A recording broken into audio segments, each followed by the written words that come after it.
Coming up on New Day at Arirang, South Korea set to report around 3,000 new COVID-19 infections on Monday.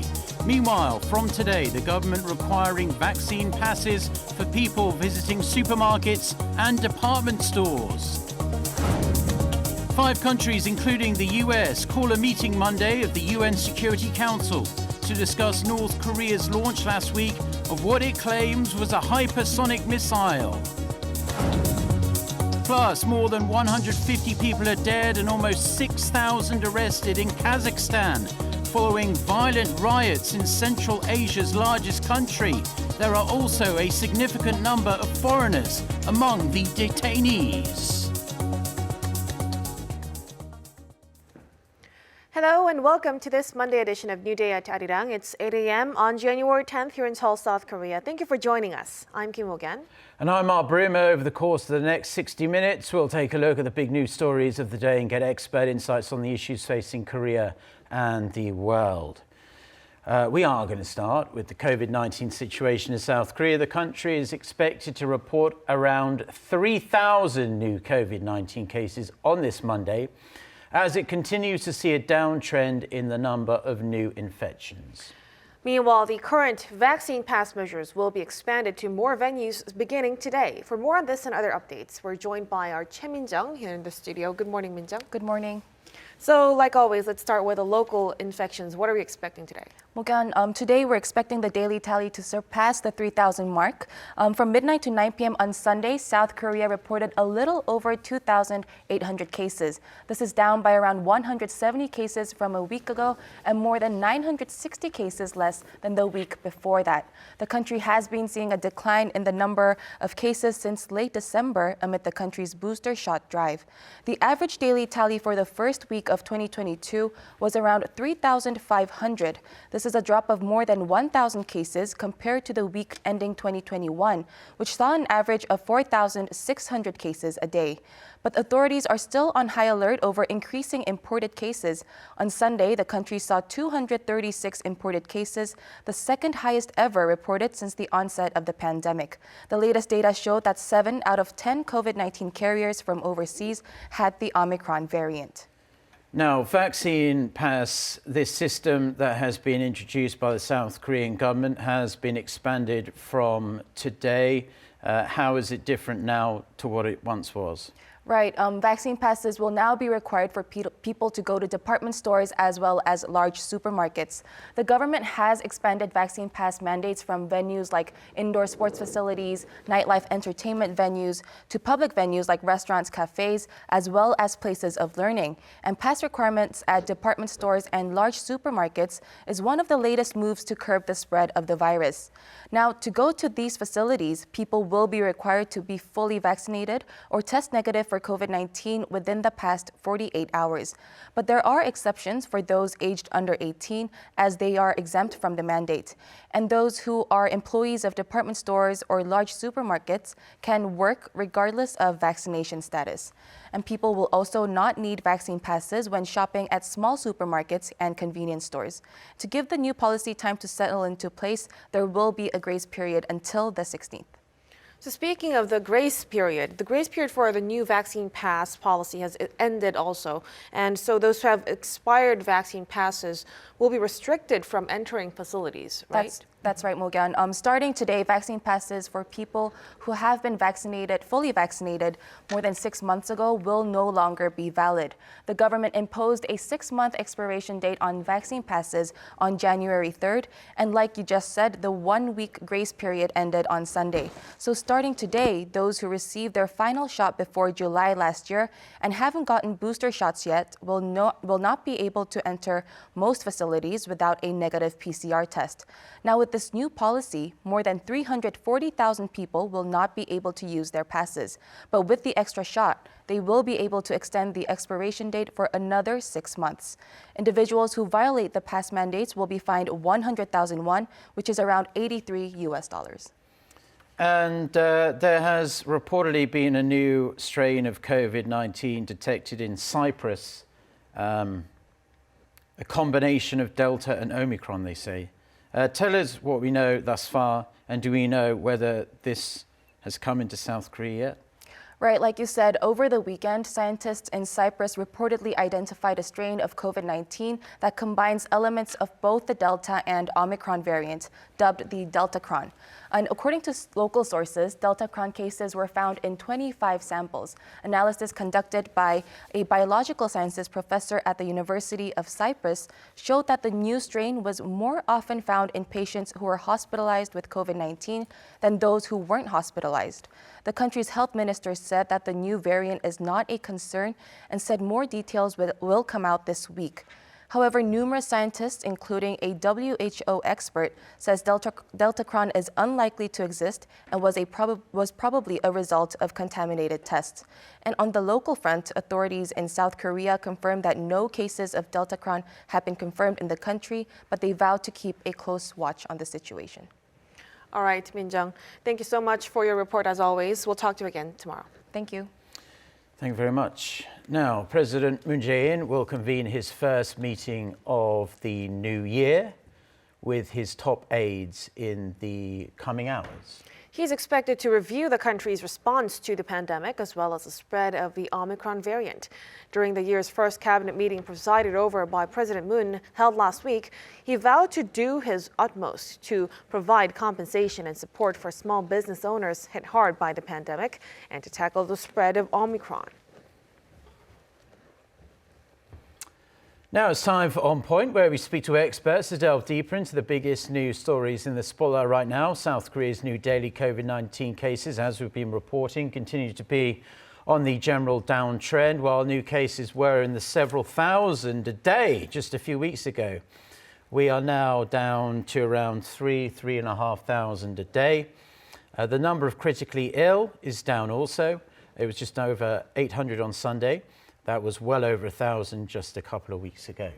And strict social distancing guidelines remain in effect, as does the vaccine pass system. So from today, as well as being required for re-entry to restaurants, cafes, movie theaters, and other similar-sized places, the passes are also needed to access department stores and large supermarkets.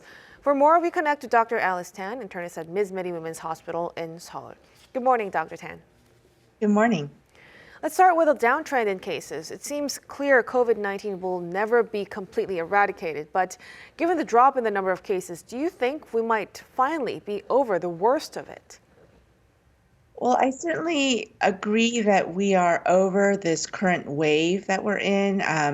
You can call it our fifth wave or the second half of the fourth wave, but there's no guarantee that we are over the worst of what the COVID-19 pandemic potentially has in store for us.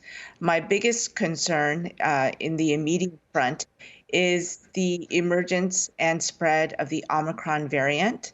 If we have a surge on top of our current sort of precariously high level of 3,000 to 4,000 new cases a day, that can certainly lead to strained hospital systems very quickly. Also in South Africa, if we look at their epidemic curve, what they saw during the first week of January 2022 was a six-fold increase in deaths due to COVID-19 compared to the first week of December 2021. And so having this huge increase in deaths due to Omicron also presents a very grim picture of what could happen once Omicron becomes widespread in Korea. The other concern, of course, is the milieu right now within the world is perfect for breeding another variant of concern or perhaps even a variant of high consequence.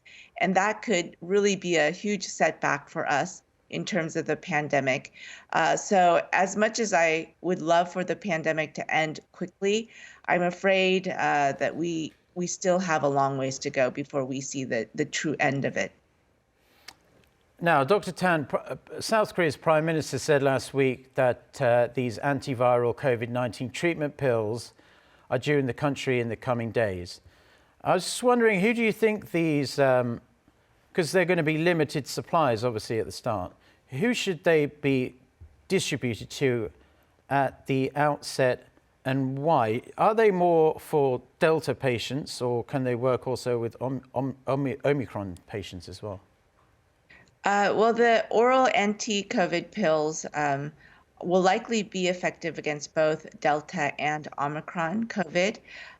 In terms of the indication, the United States FDA has issued an emergency use authorization specifically for adults and pediatric patients 12 years and older who have had a positive PCR test within 5 days, so PC positive for COVID, and also if they are at high risk for developing severe disease.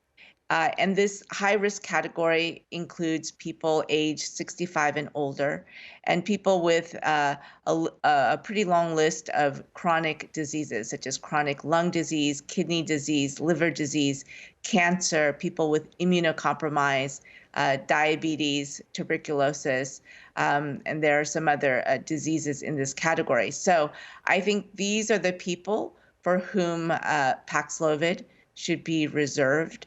Molnupiravir has a slightly broader indication in terms of who can use the medication, but it's not for everybody. And it must be given early on, within 5 days of development of symptoms or within 5 days of a positive PCR test. Once a person is in the hospital, they're not eligible or to receive Paxlovid because it probably will not work at that point. Right. Well, moving on to the controversial topic of vaccine passes. Like numerous other countries, there has been a lot of pushback from the public in South Korea, including legal challenges. Critics say there are a severe infringement of civil liberties. What is your opinion on this?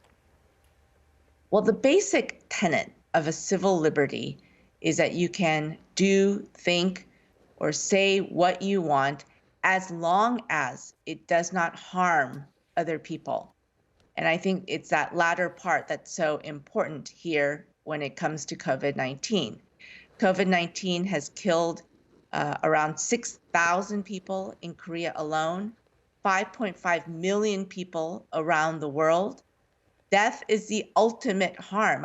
And so I don't understand how a person's desire to, do something, speak something, can have priority in terms of a civil liberty above a person's right to life. We know that vaccines work. And so presenting proof of vaccination in a public space will make these public spaces safer. And so I am in favor of the vaccine pass system. It certainly makes me feel safer. And I know that I am safer in a space where everyone has been fully vaccinated. And finally, as a follow-on to that question then, do we have peer-reviewed scientific data that shows these passes are truly effective in stemming the spread? And we've reached a point now where we've all been wearing face masks outside for God knows how long. There are countries as heavily vaccinated as South Korea, including the United Kingdom, where I'm from. They no longer require their citizens to wear face masks outside. Of course, they still have to wear them inside in certain circumstances. In your opinion, when should this mask regulation be revoked? Because I'm particularly worried as a parent myself, seeing my kids spend 6-7 hours in school all day with this face mask wrapped around their face. Well, in terms of outdoor mask mandate, the differentiating factor in Korea versus other countries, I think, is the level of population density here. If you're in a wide open outdoor space, well distanced from other people, for example, you're standing on a beach and there's only a handful of people and they're all many, many meters away from you, the chance of spread of COVID-19 in a setting such as that is very low to little. But especially in the Seoul metropolitan area, even in an outdoor space, it's actually very difficult to stay adequately distanced.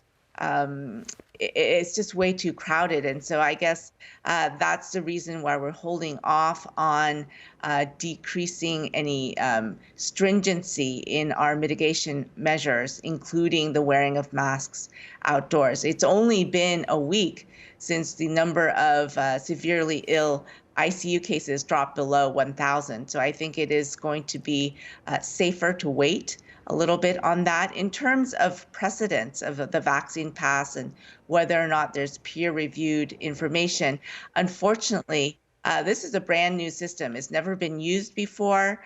During the most recent pandemic prior to COVID-19, the H1N1 influenza pandemic of 2009, the pandemic was actually over within 14 months once a vaccine was developed and deployed around the world. And so we never had to resort to this kind of system to help with the opening of businesses domestically.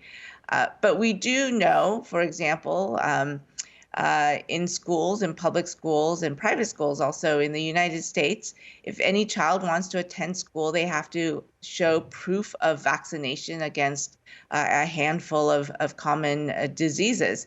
This is nothing new, requiring proof of vaccination against communicable diseases. And so in terms of this electronic format, this digital format that we're using in Korea, no, there is no peer-reviewed scientific data to support its use. But if we look at what it's doing in principle, I think that it will help with decreasing transmission in our country. All right, Dr. Tan, as always, we're grateful for your insights. Thank you so much for joining us. Thank you.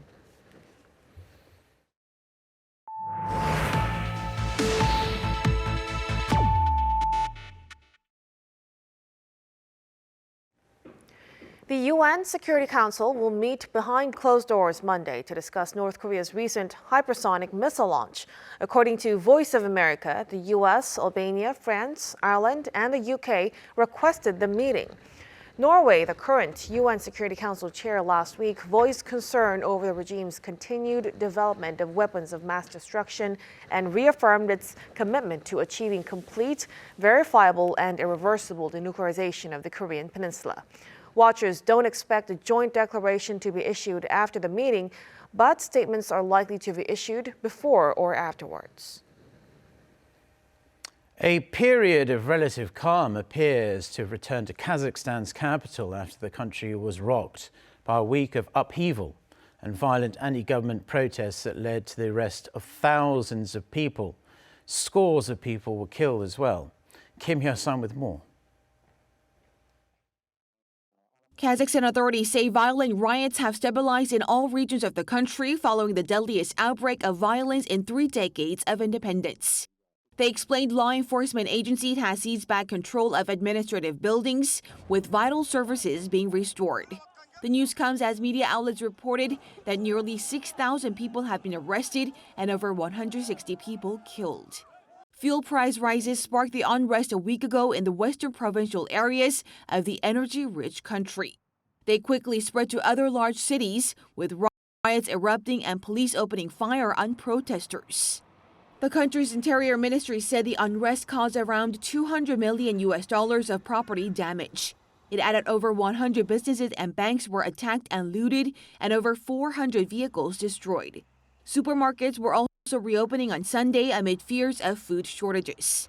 To deal with the unrest, the Russia-led Collective Security Treaty Organization has sent about 2,500 troops to the country as peacekeepers.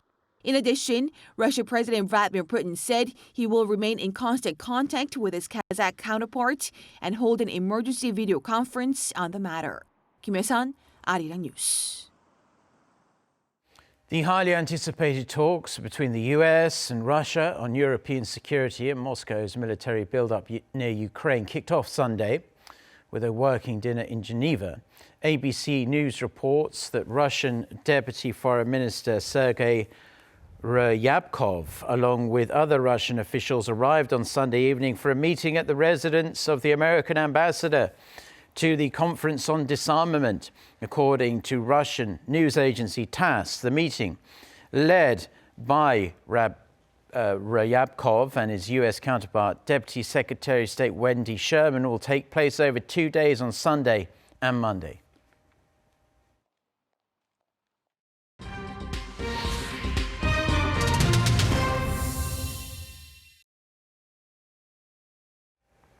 And now we cross over to our Oh Se-young for global insight and an in-depth look at important developments in world affairs. Thank you, Morgan. It's time for Global Insight, where we speak to experts from around the world to hear their views on issues making headlines. Hypersonic missiles, vehicles that travel 5 times faster than the speed of sound, often made global headlines in the year of 2021. Compared to ballistic missiles, hypersonics, they travel within the atmosphere and are generally more maneuverable, allowing them to hit a target more precisely with a much shorter flight time. Their trajectory is also unpredictable, which makes them much harder to intercept, and they are capable of carrying either conventional or nuclear warheads. As countries such as North Korea, Russia and China make speedy developments in their technology, there's been growing concern around the world and questions as to whether there will be a hypersonic arms race, particularly here in East Asia. To discuss this, we turn to Pavel Podvig, senior researcher at the United Nations Institute for Disarmament Research, and Patty Jane Geller, policy analyst for nuclear deterrence and missile defense at the Heritage Foundation. Very warm welcome to you both. Thank you for joining us today. And well, let's begin with you, Dr. Podvig. Now, how far along are Russia and China in the hypersonic missile technology, and why have they been advancing so much quicker than the United States? Well, to begin with, I just need to mention that hypersonic is a relative term here. In fact, any regular ballistic missile is already hypersonic, and because it does reach hypersonic speed at various points of its trajectory. What's usually understood by this term is the hypersonic gliders, which, as you mentioned, fly mostly within the atmosphere and use the atmosphere to sustain their flight. And it's an old technology, in fact, and one of the reasons it wasn't developed that much around the world until recently is because there is no really good military application for that. And in a way, the Soviet Union discovered that application back in the 80s, and that was defeating missile defense.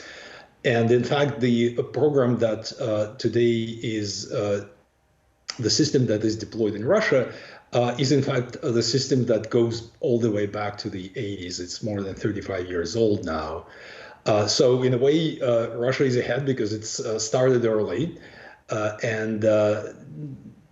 But still, the fact of the matter is that in terms of mission, in terms of capabilities, these hypersonic gliders do not really offer that much compared to what I would call a regular ballistic missile.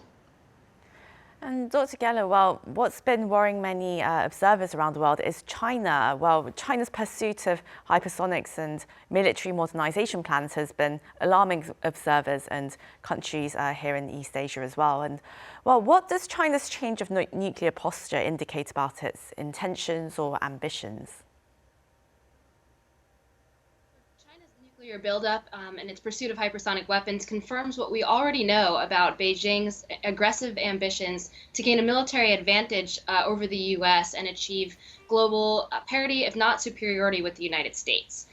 So historically, China has maintained a posture of minimum nuclear deterrence, where they've only had kind of the minimum arsenal that they needed, only a couple of hundred nuclear weapons to just deter attack on its homeland.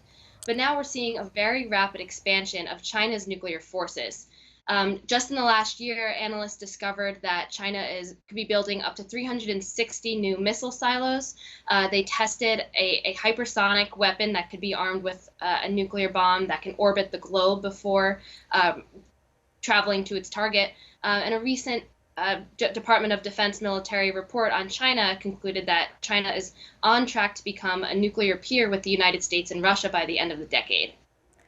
And I hear a lot. I hear this from Beijing and from others say that China's buildup, well, it's part of self-defense, or it's an effort to push back against U.S. aggression. But the fact remains that the United States has not expanded either its offensive or its defensive forces, its nuclear forces, for the last few decades. So there's nothing that the U.S. is doing that's driving this. Rather, I think that China's nuclear expansion and pursuit of hypersonics fits into President Xi's goals of transforming China's military into a first-tier force. If China has a stronger nuclear arsenal, it's able to backstop its conventional forces in a conflict or crisis and threaten the U.S. or compel the U.S. to back down if we don't have the forces to maintain the strong nuclear deterrent that we've enjoyed over China for the last several decades. And Dr. Geller, one of the concerns about hypersonic glide vehicles seems to be that they could go undetected by sneaking under early warning radar. Would this capability change the calculation regarding nuclear warfare? So this capability certainly presents a unique challenge for the United States. Like you said, hypersonic weapons fly at very high speeds, at least 5 times the speed of sound, at altitudes in the sky that enable them to potentially avoid sensors and radars and reduce warning times. So I'm not sure I would say this would change the calculation of nuclear warfare. The U.S. is building capabilities to better be able to detect and track these missiles. But the problem is that if China is able to use these weapons to avoid early warning, they can be used for a first strike sneak attack. You won't be able to see them. And this capability undermines the core of deterrence. And for this reason, such systems that are able to avoid early warning have been regarded as highly destabilizing. For example, the U.S. does have a hypersonic weapons program, but we don't plan to arm them with nuclear weapons, which is what adversaries are doing. But the last thing I'll say, the main takeaway here is that China's nuclear-armed hypersonic weapons program are clearly deliberately designed to undermine our military advantage. They're making it clear what they're trying to do. No country needs hypersonic weapons that can avoid early warning for things like self-defense. We see that China is on the offensive and the threat is growing to the U.S.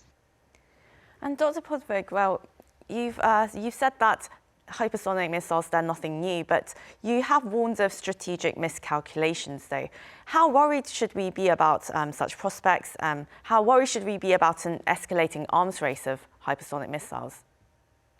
Well, as any new military system, of course, and that is different from the previous ones, definitely these hypersonic gliders do create new risks, and sometimes we don't really have a good way of thinking about those risks and dealing with them.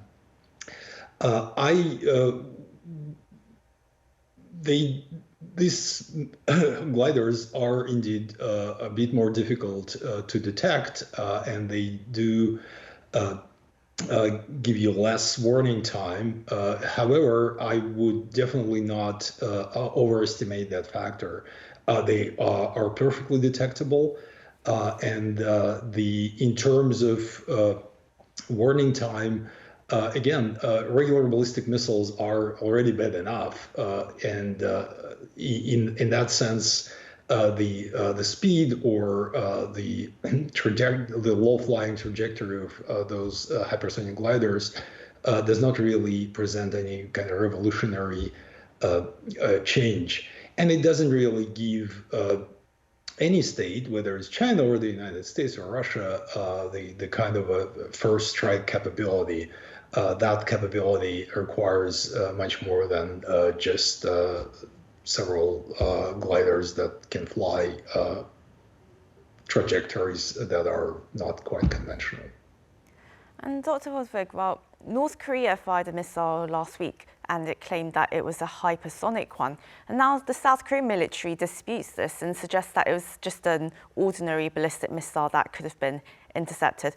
And while, of course, there is very little information about North Korea's hypersonics program, what is your opinion on this? How advanced or threatening do you think North Korea's current capabilities are? I think, as far as I can tell, you're right. There is not much information about it, but the consensus appears to be that it wasn't the glider, in the sense that it wasn't the system of the kind that Russia has deployed or China is deploying. Rather, it was a maneuverable warhead that was launched atop of a missile that flew over what is known as depressed trajectory. That is, trajectory that flies lower than usual. It takes more energy, but it can be done. And in a way, it is, as I keep saying, it is as bad in a way as a regular ballistic missile, in the sense that, yes, it is a bit more difficult to intercept. But on the other hand, a regular ballistic missile is very difficult to intercept as well. So there is not much change here. And in a way, if you don't want these kind of missiles to threaten you, you should worry about missiles flying your way. Especially if that missile has a chance of being armed with a nuclear warhead, your missile defense is the last thing you would want to rely on in this situation. Well, Dr. Geller, can hypersonic vehicles, glide vehicles, actually be stopped? Do the current anti-missile defense systems, such as THAAD, work against them? It's possible to defend and intercept hypersonic missiles, but it's very difficult because hypersonic fly on unpredictable trajectories at high speed. Intercept is a different challenge. So we have a very limited capability right now to intercept hypersonic missiles, but none of the systems are actually designed to intercept hypersonic. So systems like THAAD battery that deployed in South Korea and Patriot were meant for intercepting ballistic missiles, which fly on predictable trajectories that are easier to intercept.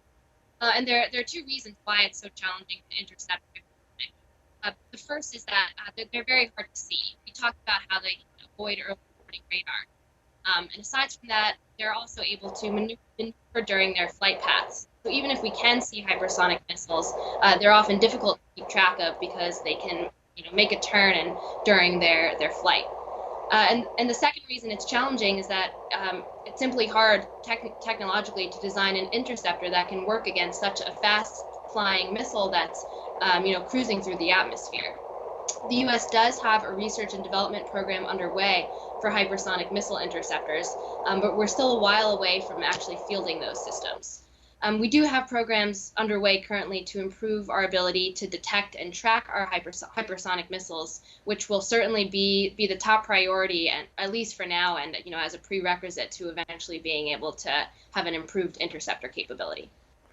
And Dr. Geller, what does this all mean for security in Northeast Asia, especially for America's extended deterrence networks, particularly for allies like South Korea? Yeah, China's hypersonic weapons development and especially its nuclear buildup are changing the military balance of power in the region in a way that's not in the favor of the U.S. or our allies like South Korea in the region. As the China threat increases, U.S. deterrence and extended deterrence becomes more in jeopardy as China finds ways to close the gap between our militaries and accrue their own advantage. Put more simply, China's weapons buildup makes conflict more likely. And the main challenge that we face for extended deterrence will be ensuring that the U.S. has the capabilities into the future that actually address or reflect the massive change in threat that we're seeing coming from China. Especially when it comes to nuclear deterrence, I'm a bit worried because the current U.S. nuclear posture was designed in 2010 for a completely different threat environment, one where China was not rapidly using new missiles in nuclear warhead. So the challenge for extended deterrence will be for the U.S. to develop the capabilities that just posture in a way that can assure our allies that the U.S. come to their defenses, and also assured China that there's no scenario in which nuclear weapons or hypersonic weapons deployment will not be met. Well, Dr. Podvig, now with these concerns surrounding build-up of hypersonic missiles and a lot of countries rushing to develop them, there have been growing calls for Washington, Moscow, to get China involved as well in arms control talks. Do you think the United States and Russia will make any kind of progress on arms control during this highly anticipated talk on Monday when high-level officials meet in Geneva? Yes, Russia and the United States are actually on track, on two parallel tracks. There is a strategic stability dialogue that was launched at the summit meeting in July last year. And then there is this discussion of what's called security guarantees that Russia initiated just recently. These are difficult conversations, but I would say I'm cautiously optimistic about the strategic stability dialogue because I think there is an understanding in the United States and in Russia that both countries want to continue the line of arms control treaties at the New START that limit their strategic nuclear weapons. As for the guarantees discussion, that would be much more difficult. There are many reasons for that. But still, it is possible, and I think that we could hope that these discussions would bring an effort to return the limits on intermediate range, shorter range ballistic missiles in Europe. And that would replace the INF treaty that banned those missiles, but that was broke down 2 years ago. So again, everybody knows that these discussions will be difficult, but there is a path toward further limits on nuclear weapons, and more importantly, on transparency and accountability when it comes to nuclear weapons and missiles deployed in whether it's in Europe or globally. Ideal, of course, yes, it would be good to bring China into this discussion and also have transparency and stability and predictability in relations with China. That will be even more difficult because China has consistently been saying that it will not enter the discussion unless the United States and Russia bring their forces down to the level of China. And they have a very long way to go. Well, thank you. That was Pavel Podvig, Senior Researcher at the United Nations Institute for Disarmament Research, and Patty Jane Geller, Policy Analyst for Nuclear Deterrence and Missile Defense at the Heritage Foundation. Thank you both so much for your time. Thank you for having us. Thank you.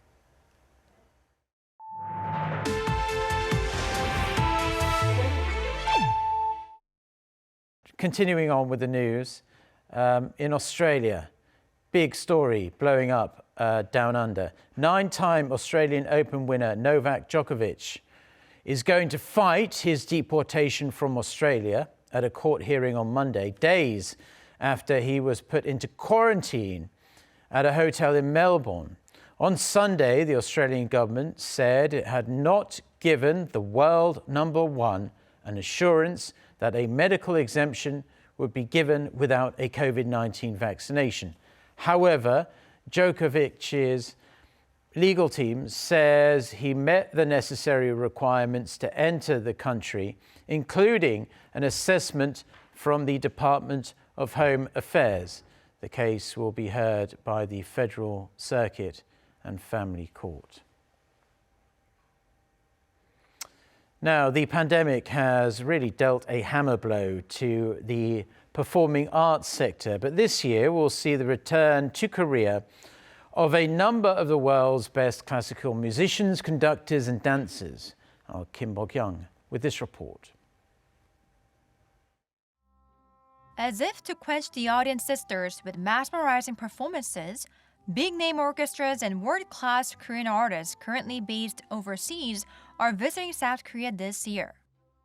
The winner of the last year's Chopin competition, Bruce Liu, along with several runner-ups, will be staging the 18th Chopin Competition Prize Winners Gala recital in February at Seoul Arts Center.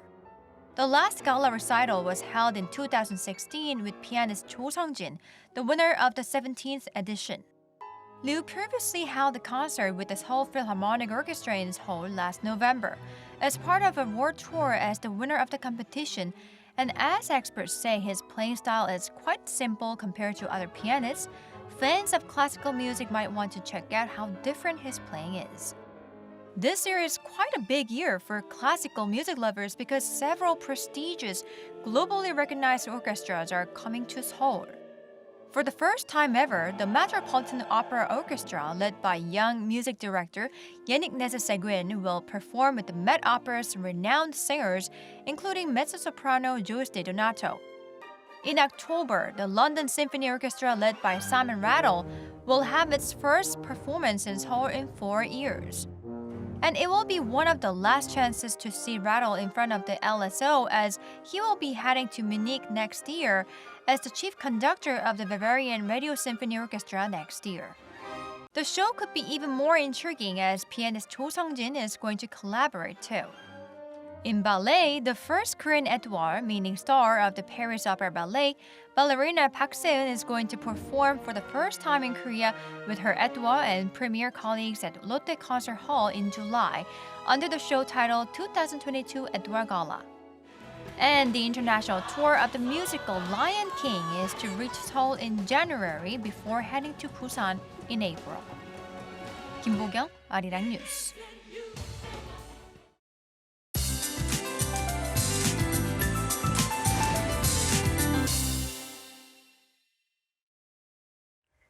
Good morning. It looks to be another day with poor air quality. South Korea has been covered with high to very high levels of ultra-fine dust with no relief in the forecast today as well. So let's try to stay indoors and try to wash hands even more frequently.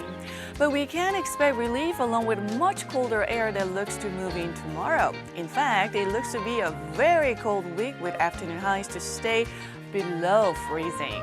What's more, snow is in the forecast from tonight in the west. Along the west coast, it could snow up to 5 centimeters, while mountainous regions on Jeju, Ulleungdo, and Dokdo could see more than 30 centimeters of heavy snowfall. Morning temperatures are 1 to 5 degrees lower than yesterday, but mostly sunny skies to start the day, but skies will be full of dust. Daytime highs in central regions will be lower, while southern provinces will have higher highs at 10 degrees Celsius over in Daegu and 12 in Gyeongju and Busan this afternoon. With that, here's a look at the weather conditions around the world.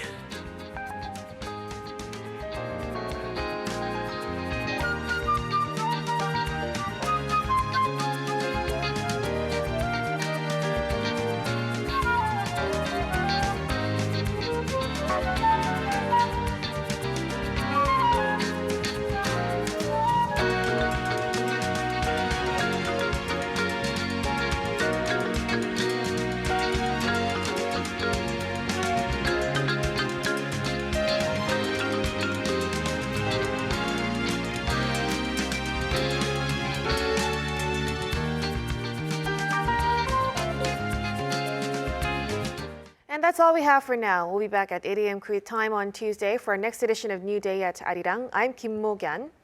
And I'm Mark Broom. Thank you, as always, for joining us. Until next time, goodbye.